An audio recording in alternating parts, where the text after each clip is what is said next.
한국은 올림픽 본선 10회 연속 진출이라는 역사를 쓰기 위해 다음 관문에서 신태용 감독이 이끄는 인도네시아와 8강에서 운명적인 맞대결을 펼치게 됩니다.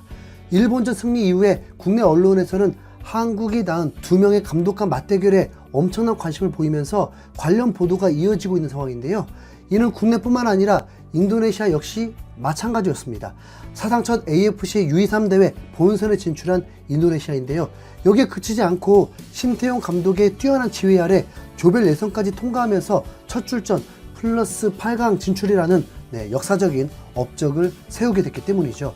1968년생인 황선홍 감독, 그리고 1970년생인 신태용 감독, 공격수와 미드필더로 동시대의 선수로 활약했던 두 감독은 이제 올림픽 출전이라는 타이틀을 걸고 외나무 다리에서 만나게 됐습니다. 대한민국 스트라이커의 계보를 잇는 최고의 선수, 그리고 K리그 명예전당에 헌액된 최고의 선수, 이 두 감독의 감독 대결부터가 국내 축구 팬들에게 큰 관심을 불러일으킬 만한 빅뉴스죠. 사실 팀 전력을 기준으로 놓고 보자면 우리 대한민국이 한참 우위에 있는 것이 사실입니다. FIFA 랭킹만 보더라도 우리 대한민국은 23위, 인도네시아는 134위에 위치해 있으니까 뭐 말 다 했죠. 하지만 이번 대회 돌풍을 일으킨 인도네시아의 경기력을 본다면 대한민국이 무조건 이긴다? 뭐 이렇게 장담할 수는 없을 것 같습니다. 신태용호는 A조 조별 라운드 첫 경기 2명이 퇴장당하는 악재와 개최국의 이점을 활용한 카타르에게 0대2로 무릎을 꿇었지만 2차전 우승 후보로 언급되던 호주를 1대0으로, 그리고 마지막 3차전에서는 요르단을 무려 4대2로 대파하면서 올라왔기 때문이죠.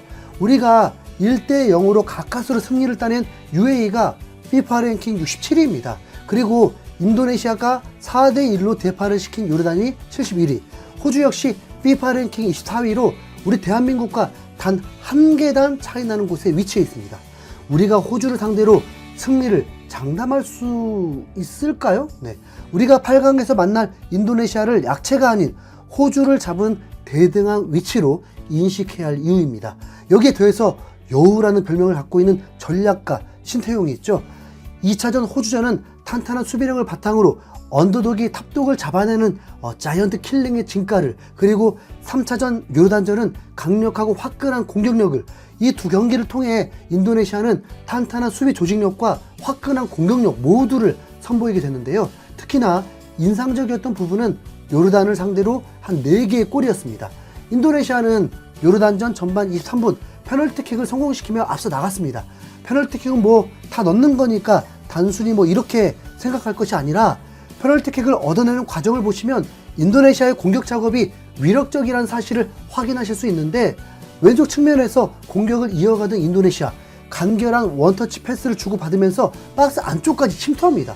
하지만 2% 부족한 아쉬운 장면으로 요르단 수비의 발에 걸리면서 소유권을 잃어버리나 싶었는데, 이내 잽싸게 루즈볼을 먼저 잡아내고서는 골문을 향해 질주, 그리고 수비와의 어깨 싸움에서 먼저 어깨를 집어넣으면서 볼의 소유권을 공고히 했습니다. 그리고 이 순간에 어깨를 빼앗긴 요르단의 수비가 무리한 몸싸움을 시도하면서 그대로 넘어져 버렸죠.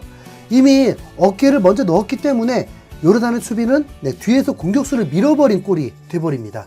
이렇게 얻어낸 PK를 정확하게 차 넣으면서 먼저 한 골을 앞서 나가는 인도네시아였죠. 이어서 전반 40분 터진 두 번째 골 또한 그 퀄리티가 상당했습니다. 마치 게임 같았죠. 하프라인을 조금 넘어선 오른쪽 측면 위험지역이 아닌 곳에서 수비가 느슨한 틈을 타서 볼을 앞으로 쭉쭉 치고 나가더니 페널티 박스 바깥 중앙 쪽에 위치한 선수에게 패스를 건넸습니다. 그리고 이 볼을 잡지 않고 박스 안쪽으로 침투하던 선수에게 다이렉트 패스, 이어서 박스 안쪽으로 침투했던 위탄 술라이만이라는 선수 역시 잡지 않고 다이렉트로 왼발 가마차기 슈팅을 시도하면서 그림 같은 골, 골키퍼의 손을 피해서 반대편 골포스트 구석으로 정확하게 휘어져 들어가는 득점을 만들어냅니다. 완전 탈동남아골이었죠. 지금까지 우리가 알고 있던 인도네시아가 맞나 싶을 정도의 멋진 득점 장면이 나와버린 것이죠. 후반 25분 세 번째 골은 박스 안에서 2대1 패스, 그리고 로빙 패스를 주고받으면서 요르단 수비를 얼음으로 만들어버리면서 득점을 기록했고, 후반 41분에는 롱스로인을 이어받아서 다이렉트 헤딩으로 득점을 만들어냈는데, 굉장히 다양한 루트의 공격 패턴으로 4개의 득점을 만들어내는 모습이었습니다. 사실 인도네시아 그리고 요르단이라는 국가 명만 가리고 봤다면 굉장히 아름다운 원더골들이었는데요. 인식 속에 박혀있는 약체라는 인상 때문에 오히려 멋진 골들의 빛이 바래진다는 느낌이었습니다. 한 마리 양이 이끄는 늑대 무리보다 한 마리의 늑대가 이끄는 양의 무리가 강하다는 말이 있듯이 신태용 감독이 이끄는 인도네시아는 이전까지의 그 모습과 너무도 다른 모습인데요. 현재 신태용 감독은 인도네시아 축구협회가 내세운 재계약 조건을 모두 충족한 상황입니다. 신태용 감독은 지난 2020년 인도네시아 대표팀 수락직을 수락했는데 당시 협회 측은 2023 아시안컵 16강 진출과 이번 U23 대회 8강 진출을 재계약 조건으로 제시한 것으로 알려져 있습니다. 신태용은 선수 시절 사실상 지금의 성남, 당시의 성남 천마 1화의 원클럽맨이자 현역 시절 15개 우승 트로피를 들어올린 레전드인데요. K리그 최초 60골 60도움을 기록한 등번호 7번의 공격형 미드필더, 1995 시즌에는 한 시즌에 20골과 20도움을 기록해서 22시 클럽에도 가입한 선수입니다. 해당 시즌 리그 MVP는 당연히 신태용의 몫이었죠. K리그 통산 401경기 99득점 68도움을 기록한 신태용.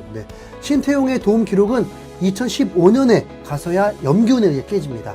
신태용은 도움뿐만 아니라 득점에 있어서도 레전드인데요.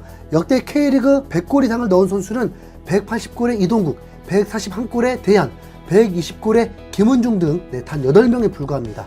신태용이 기록한 득점은 99골, 사실 100번째 골은 필드골로 넣겠다고 공언했기 때문에 대망의 100골은 아쉽게 실패하고 말았지만 K리그 통산 100골 이상을 집어넣은 8명 선수는 공격수, 그것도 최전방 스트라이커입니다. 하지만 신태용은 미드필더였죠. 선수 시절 신태용의 별명이 그라운드의 여우였는데 이는 지도자 신태용에게도 똑같이 붙게 됩니다. 2009년 성남 1화의 감독직을 맡으면서 시작된 신태용의 지도자 커리어인데요. 신입 감독 신태용은 당시 성남 팬들에게 많은 비판을 받게 됩니다. 베테랑 김상식, 그리고 EPL 실패 이후 성남으로 복귀한 이동국을 전북으로 트레이드 시켰기 때문인데요. 당시 재활 공장장이라는 별명을 갖고 있던 최강희 감독은 이 두 선수를 팀의 핵심으로 기용하면서 2009 시즌 전북의 첫 K리그 우승을 달성합니다.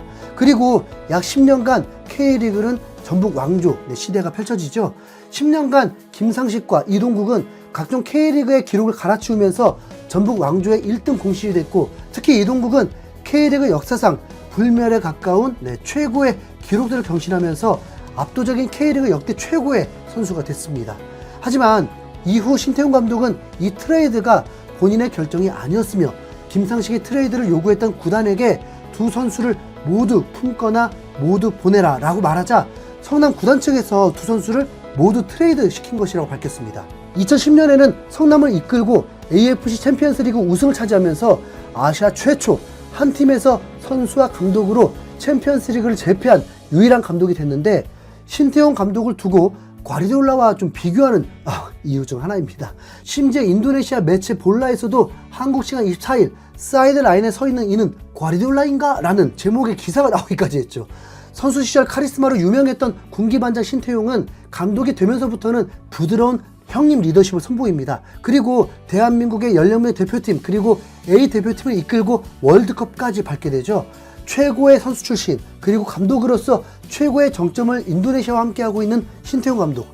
신태용의 인도네시아가 사상 최고 올림픽 출전이라는 역사를 세우기를 응원하긴 하지만 그래도 우리가 탈락해서는 안 되겠죠. 신태용 감독은 현재 약 100만 달러의 연봉, 우리 돈 13억 정도의 연봉으로 4년 계약을 체결한 상황인데, 재계약 조건을 모두 달성한 현 시점 인도네시아 축구협회는 최소 현재 급여의 2배 이상의 재계약을 제안할 것이라는 이야기가 흘러나오고 있는 상황입니다. 인도네시아에서 대한민국의 위상을 드높이고 있는 감독 신태용, 이러고 보니 미드필더 출신 신태용 감독에게 길게 맡겨본 아니다. 그래도 이번 올림픽은 우리 대한민국이 출전하겠습니다. 이상 흰수염고래였습니다. 감사합니다.